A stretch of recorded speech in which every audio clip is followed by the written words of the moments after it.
Ito ang GMA Regional TV News. 3 milyong pisong halaga ng alahas at cash ang natangay mula sa isang pawn shop sa Kalinog, Iloilo. Ayon sa pulisya, posibleng dumaan ang mga salarin sa drainage mula sa ilog at binutas ang sahig para mapasok ang sanglaan sa Barangay Poblasyon Sentro.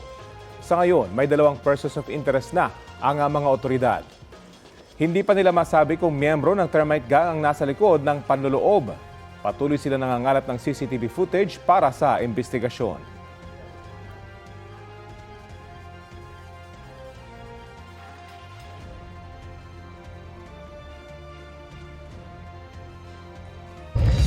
Ito ang GMA Regional TV News.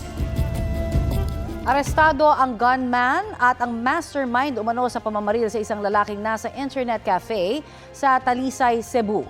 Base po sa investigasyon, naglalaro noon ang biktima ng barilin ng isa sa mga suspect.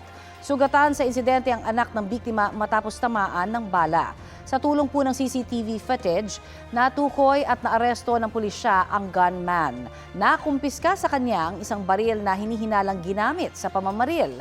Na-recover din po ang 4 na bala at motorsiklong ginamit niya sa pagtakas. Naaresto naman ang pamangkin mismo ng biktima na umano'y nag-utos sa gunman na gawin ang krimen. Tumanggi siyang magbigay ng pahayag sa media. Pero ayon sa salaysay niya sa pulisya, ang lalaking nasa likod ng biktima ang target ng pamamaril.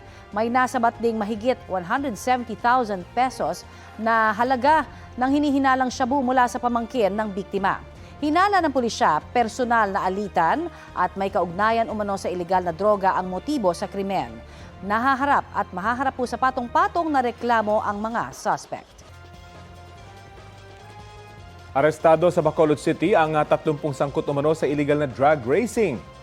Ni-raid ng pulisya at LTO Negros Island Region ang sinasabing drug racing sa Bacolod Economic Highway sa Barangay Granada matapos may magsumbong tungkol dito.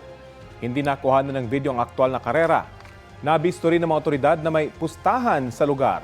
Ayon sa LTO, 13 motorsiklo ang na-impound. Aminado ang punong barangay na may drug racing sa kanyang nasasakupan at matagal na ron niyang pinagsasabihan ang mga sangkot. Walang pahayag ang mga inaresto.